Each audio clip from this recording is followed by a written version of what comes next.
Very good evening. It's 8 o'clock. I'm Tony Ndoro live from Johannesburg, and these are your top stories. United Investigation. The Hawks and the NPA joined forces to investigate those responsible for the plundering of VBS Mutual Bank. A call from the coloured community in Johannesburg for equality, fairness and for justice.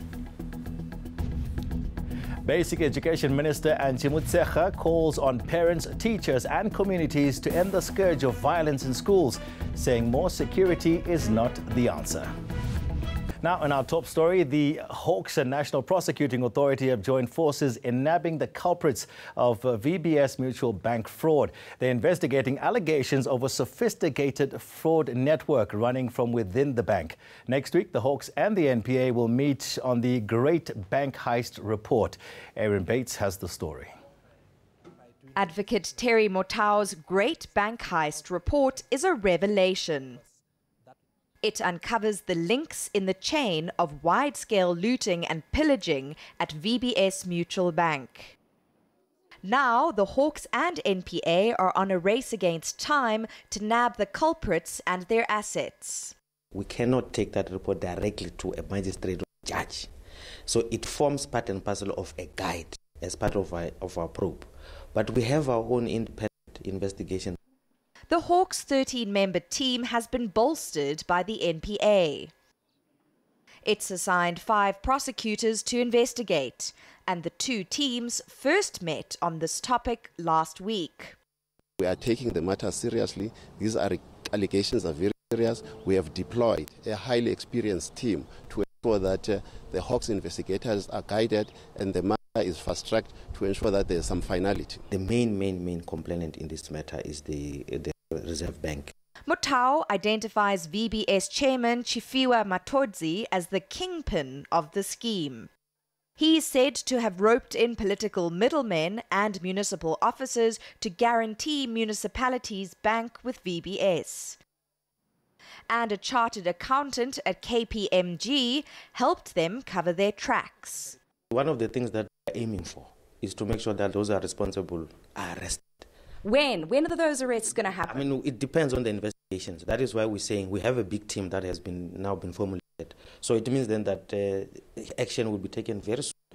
The NPA and the Hawks are set to meet again next week. Aaron Bates, Pretoria. President Cyril Ramaphosa must apologise for the economic marginalisation and oppression of the coloured community. That is the demand of the Gauteng Total shutdown Organising Committee. Representatives from at least 17 communities marched to the Gauteng Premier's office earlier today. Malungelo Boy was there.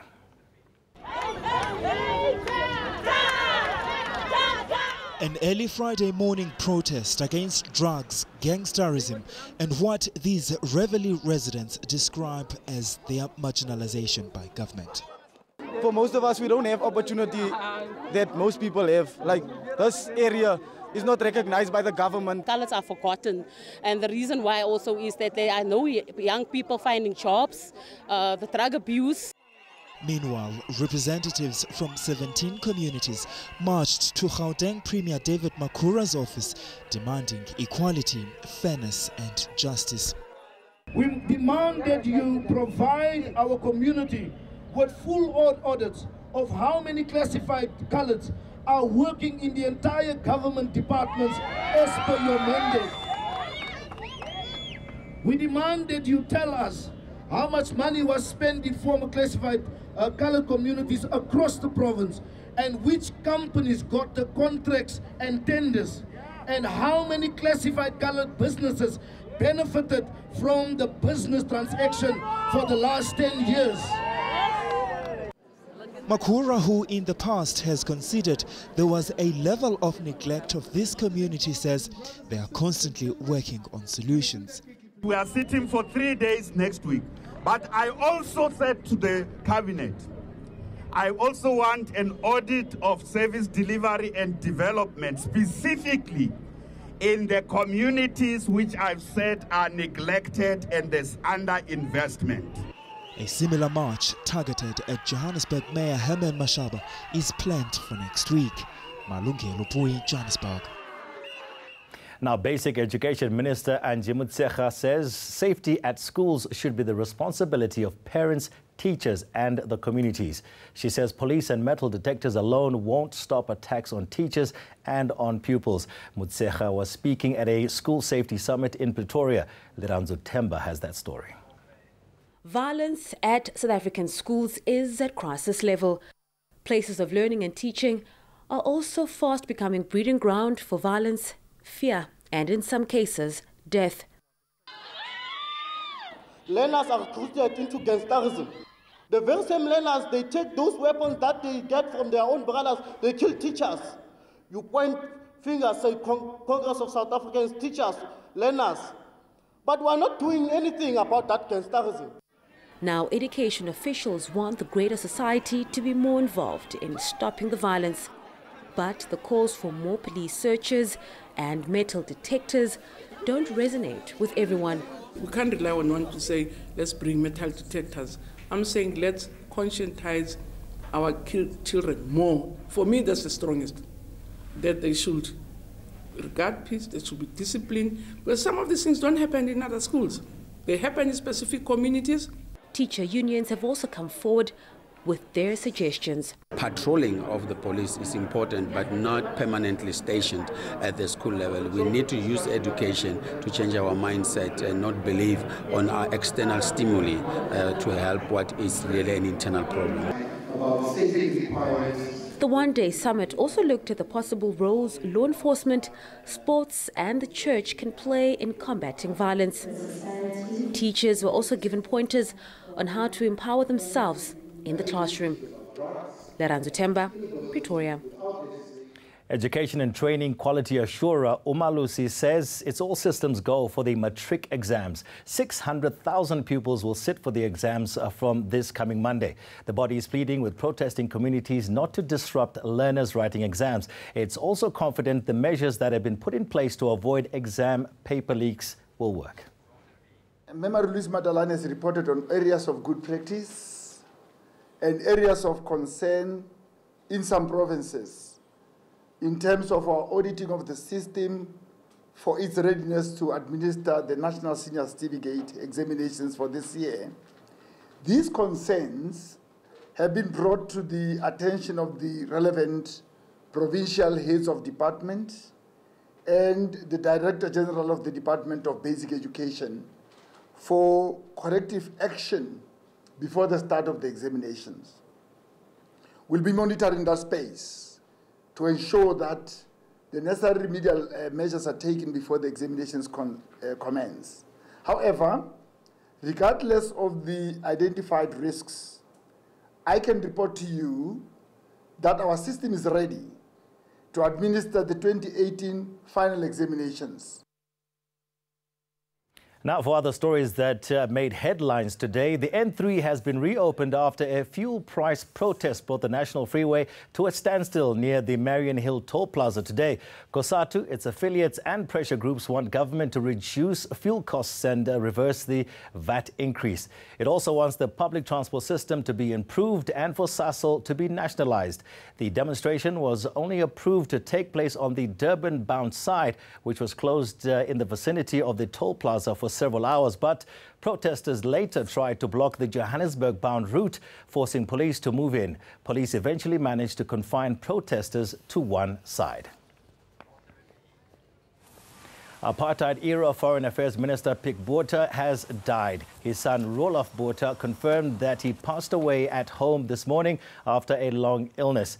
He was 86 years old. Now, Botha was admitted to hospital in September. He was born in April 1932 and started in the Foreign Affairs Department in 1953. In April 1977, he was appointed Minister of Foreign Affairs. He was also Minister of Energy Affairs in 1994, and he resigned in 1996. Okay, stay with us on eNews. Still to come, the death toll from Hurricane Michael, which slammed into the Florida northwest coast, has risen to 12.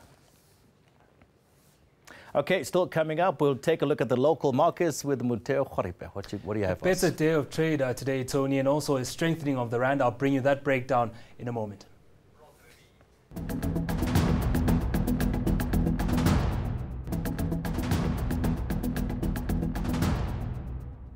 Welcome back and thank you for staying with us. Muteo joins me now for some business news. What can we expect from Moody's announcement today?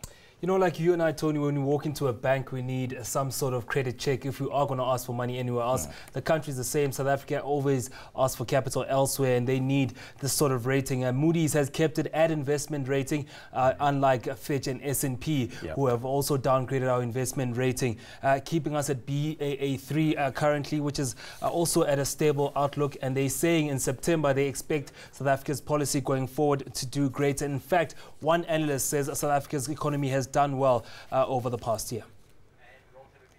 My expectation for Moody's is it's not going to downgrade South Africa's credit rating. Remember, a few weeks ago, it upgraded local banks' credit rating, and normally banks' credit rating are linked to that of the sovereign. So it wouldn't make sense to upgrade local banks and then a few weeks later you downgrade the sovereign. That wouldn't make sense. But again, we have seen quite a lot of developments this year in the past 8 months or so. We also had just the job summit last week, which was quite positive in terms of a social compact between business, labor and government. And that is going to be quite positive. It has been viewed positively by local markets and international markets. Okay, Muteo, what did the markets look like today? Well, a topsy-turvy week, but on Friday the market's closing off on the positive front with the all share up more than 2% and industrials being up 4% as Naspers recovered this week, and financials also up 2% as the rand strengthened. Mining shares were down, gold after that rout that they had yesterday, and platinum up 1% with resources also flat on the day. In commodity prices, the price of gold now at $1,219 an ounce is flat today, and platinum down more than 0.5%, with Brent crude also lowering at $79.94 a barrel. South Africa's rand is still punching above its weight against the dollar as US inflation disappointed today. It's at 14 rand 59 against the dollar, at 16 rand 86 against the euro, and at 19 rand 19 against the pound. Okay, so the rand rebounding. Not bad. Definitely, and we'll see how it starts next week. All right, fantastic stuff. Thanks, Muteo, for the business news day. Time now to take a look at international news making headlines, and we start in the United States.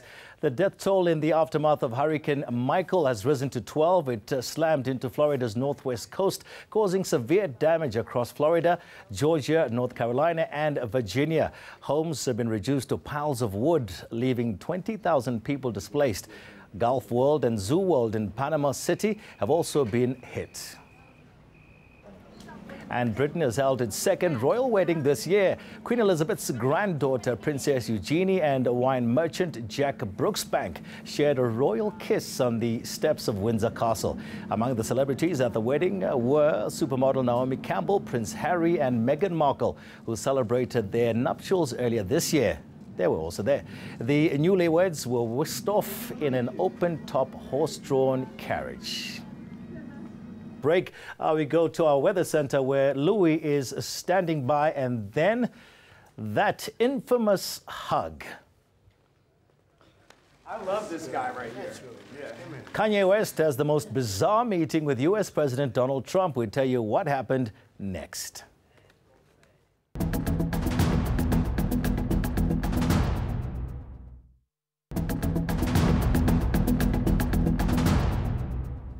Welcome back. Let's go to Louis with the weather. Louis, is the whole country going to be under rain tomorrow?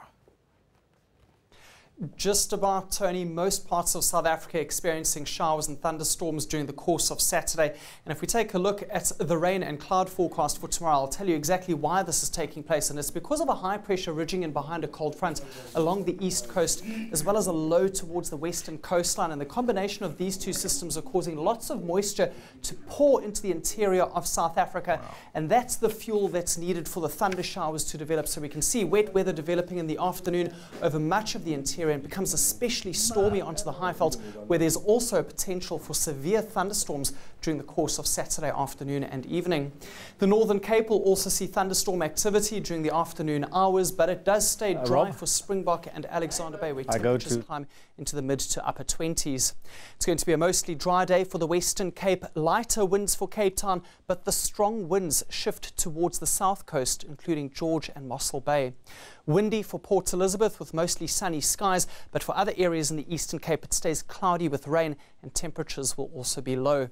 Lots of cloud and rain into KwaZulu-Natal, especially in the northern parts. Temperatures are going to be low across the province once again, and we're also going to see some very wet weather developing into Mpumalanga, especially in the afternoon and evening, but it is also going to be a very chilly day over this province, 14 for Ermelo as well as eMakhazeni. Limpopo could also see a couple of thunder showers towards Tabazimbi and Bela Bela, and in the morning there'll be light rain over the eastern parts of this province. Showers and thunderstorms expected for much of the northwest. Hopefully that will wash away a lot of the dusty weather that's been in place over the last couple of weeks.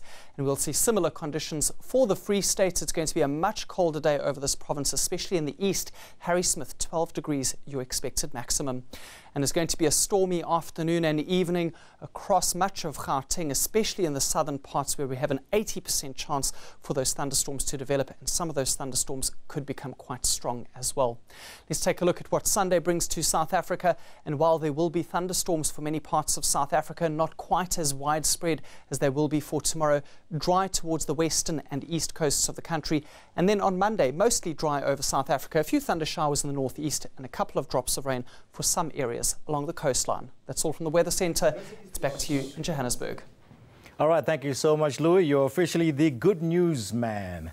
Lots of rain coming your way. Now, rapper Kanye West's televised Oval Office meeting with US President Donald Trump has tongues wagging on social media. In a speech bursting with profanity, the singer defended his support of Trump, much to the American leader's delight. Kanye West's visit was billed as a lunch to discuss prison reform, jobs for African Americans, and violence in Chicago. One of Kanye's baffling comments was on alternative universes. There's infinite amounts of universe and there's alternate universe. So it's very important for me to get Hoover out, because in an alternate universe, I am him. And I have to go and get him free, because he was doing positive inside of Chicago, just like how I'm moving back to Chicago. And it's not just about, you know, getting on stage and being an entertainer and having a monolithic voice that's forced to be a specific party.